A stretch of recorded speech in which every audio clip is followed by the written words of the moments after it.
Hello বন্ধুরা, welcome to my YouTube channel care education purpose. যদি কেউ সাবস্ক্রাইব না করে থাকো তাহলে সাবস্ক্রাইব করে রেখো পরবর্তী সব ভিডিও পাওয়ার জন্য। আজকে আমি তোমাদের সাথে আলোচনা করতে চলেছি সামার প্রজেক্ট 2025 অঙ্ক। বিভিন্ন ধরনের ত্রিভুজ অঙ্কন এবং তার বাহু ও কোণ ইত্যাদি নিয়ে একটি চার্ট তৈরি করো। এই টপিকটার উপর তোমাদের আজকে সামার প্রজেক্ট আমি আলোচনা করব, ক্লাস 7 এবং 8-এর জন্য ম্যাথ। তো চলো ভিডিওটা শুরু করা যাক। দেখো, যে ফ্রন্ট পেজগুলো তোমাদের স্কুল থেকে বলেছে যেভাবে লিখতে, সেগুলো সম্পর্কে আমি বিশেষ কিছু বলতে চাই না, কারণ ওগুলো তোমাদের স্কুল যেমন বলেছে তোমরা সেভাবেই লিখবে। কিন্তু আমি তোমাদের সাথে আলোচনা করতে চলেছি শুধু টপিকটা তোমরা কি কি দেবে, কি ধরনের বানাতে হবে বা কি লিখলে ভালো হয়, তো সেটাই তোমাদের সাথে শেয়ার করব। তো চলো ভিডিওটা শুরু করা যাক। প্রথমে দেখো, তোমরা প্রকল্পের নামটা লিখবে, তারপরে এটি শুরু করবে। তো দেখো, তোমাদের ত্রিভুজ সংক্রান্ত লিখতে বলেছে, তাহলে প্রথমে ত্রিভুজ লিখবে। তো লিখবে ত্রিভুজ কাকে বলে? তিনটি বাহু দ্বারা বিশিষ্ট জ্যামিতিক চিত্রকে ত্রিভুজ বলে। এই কথাটা লিখে শুরু করবে এবং ত্রিভুজের একটি ছবি দেবে। তো যাই হোক, আমি কিন্তু প্রজেক্টটা শুরু করার প্রথমে বলি তোমাদের কিন্তু চিত্রগুলো আমি এর পরে দেব। আগে লেখাগুলো দেখো কী কী লিখতে হবে, তো সেই লেখাগুলো লিখে লাস্টে আমি ছবিগুলো দিয়ে দেবো। তোমরা সেই দেখে দেখে সেই ছবিগুলো এখানে পরে দিয়ে দিও, ঠিক আছে? তো দেখো, প্রথমে ত্রিভুজের সংজ্ঞা এবং চিত্র দিয়ে তারপরে শুরু করতে হবে। বিভিন্ন ধরনের ত্রিভুজকে বাহু এবং কোণের উপর ভিত্তি করে শ্রেণীবদ্ধ করা যায়। বাহুভেদে ত্রিভুজ তিনটি প্রকার: সমবাহু, সমদ্বিবাহু এবং বিষমবাহু ত্রিভুজ। এই তিনটে হচ্ছে বাহুভেদে। আর কোণ ভেদে ত্রিভুজও তিন প্রকার: সূক্ষ্মকোণী, স্থূলকোণী এবং সমকোণী। তাহলে এই তিনটে কোণ হচ্ছে কোণ ভেদে ত্রিভুজের প্রকারভেদ। তো চলো এবার এই যে ত্রিভুজগুলো আছে তাদের যে চার্টটা তোমাদের করতে বলেছে, তো দেখো এরপরে বাহুভেদে ত্রিভুজের চার্ট।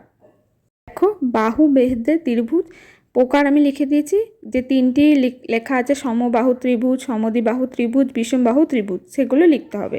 এরপর হচ্ছে এদের সংজ্ঞা। মানে সমবাহু ত্রিভুজ মানে দেখো তিনটি বাহু সমান, তাকে সমবাহু বলে। আর দুটি বাহু যার সমান তাকে সমদ্বিবাহু ত্রিভুজ বলে। আর তিনটি বাহুরই দৈর্ঘ্য যার আলাদা তাকে বলে বিষমবাহু ত্রিভুজ। দেখো চিত্রগুলো আমি এখানে ফাঁকা রেখেছি, তো আমি এগুলো পরে ছবিগুলো দিয়ে দেবো। এখানে একটু অসুবিধা হতো, তাই জন্য আমি সেগুলো একটু ভালো সব ছবিগুলো এক জায়গায় করে তারপরে দিচ্ছি। তো তোমরা এখানে পাশাপাশি ছোট করে বা বড় করে তখন তোমাদের সুবিধা মতো এঁকে দিও প্রজেক্টের মধ্যে।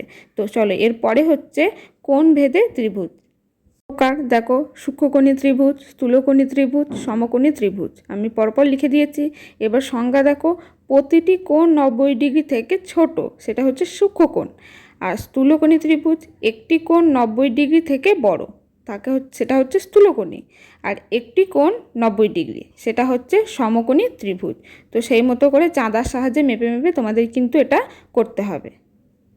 এখানে দেখো আমি কিন্তু চিত্র জায়গাগুলো ফাঁকা রেখেছি, সব একসাথে আমি একটা ছবি কোলাজ করে এখানে অ্যাটাচ করে দেবো। চলো এরপরে চিত্রগুলো দেখা যাক। প্রথমেই দেখো ত্রিভুজ লেখা আছে এবং পাশে একটা ছবি দেওয়া আছে। যে প্রথমে আমি বলেছিলাম না ত্রিভুজের সংজ্ঞা দিতে হবে একটা, তো সংজ্ঞার পরে এই চিত্রটা দিতে হবে।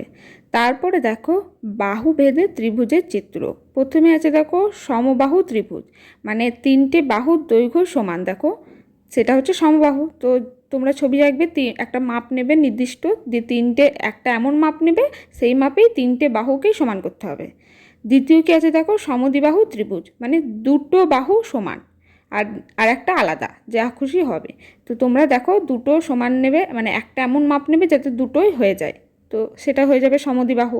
আর বিষমবাহু ত্রিভুজ দেখো লাস্টের এই 3 নম্বর যেটা আছে, তিনটে বাহুর দৈর্ঘ্যই অসমান, কোনোটা কারোর সাথে সমান না, তাই জন্য এটা হচ্ছে বিষমবাহু ত্রিভুজ। তো এগুলো হচ্ছে বাহুভেদের ছবি। এরপর আসে কোণ ভেদের চিত্র। কোণ ভেদে যেসব ত্রিভুজ আছে দেখো, প্রথমে সূক্ষ্মকোণী ত্রিভুজ, মানে 90 ডিগ্রি থেকে তিনটে কোণই ছোট। দেখো পরপর দেওয়া আছে ABC করে, একদম সবকটা 90 ডিগ্রি থেকে ছোট। তোমরা চাঁদার সাহায্যে দেখে নিয়ে তারপরে করবে। তারপরে আছে দেখো সমকোণী ত্রিভুজের চিত্র, যার একটা কোণ 90 ডিগ্রি।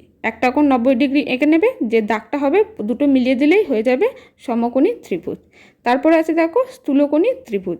স্থূলকোণী মানে কি বলেছি, 90 ডিগ্রি থেকে একটি কোণ বেশি, একটি কোণ বেশি আঁকবে চাঁদার সাহায্যে, যেটি হবে তারপরে যেটা মিলে যাবে একদম ম্যাচ করে গেলে তার থেকে আকারে বড় হয়ে যাবে, তাহলে এটা হয়ে যাবে স্থূলকোণী ত্রিভুজ।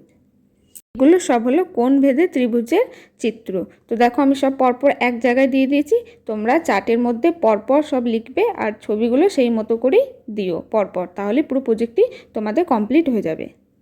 হচ্ছে তোমাদের সামার প্রজেক্ট বিভিন্ন ধরনের ত্রিভুজ অঙ্কন এবং তার বাহু ও কোণ ইত্যাদি নিয়ে একটি চার্ট তৈরির প্রজেক্ট। তো এটা পুরো কমপ্লিট আজকে এখানে। তো তোমরা দেখে নিও, কোথাও অসুবিধা হলে আমাকে কমেন্টে জানিও। আর এই ভিডিওটি এই পর্যন্তই। যদি ভিডিও ভালো লাগে একটি লাইক করে পাশে থেকো, আর চ্যানেলে যদি নতুন হয়ে চ্যানেলটা সাবস্ক্রাইব করে পাশে থেকো পরবর্তী সব এই ধরনের টপিক ভিডিও পাওয়ার জন্য।